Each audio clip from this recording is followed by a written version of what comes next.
Anda menyaksikan Kompas Update pukul 19 waktu Indonesia Barat. Saya Friska Clarissa. Sebuah mobil hanyut terbawa luapan arus sungai Gulang Rejo, Cirebon, Jawa Barat. Diduga pengemudi tak mengetahui medan jalan sehingga nekat menerjang banjir dan kemudian terbawa arus. Sempat hanyut terbawa arus luapan sungai Gulang Rejo hingga beberapa meter, mobil akhirnya tersangkut di pohon. Mobil hanyut usai mengalami mati mesin dan terperosok ke sungai saat melintasi genangan banjir.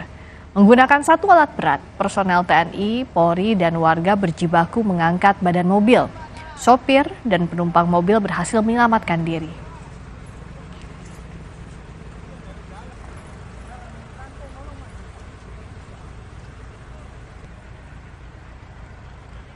Demikian Kompas Update kali ini, kita jumpa di Sapa Indonesia Malam sesaat lagi. Saya Friska Clarissa.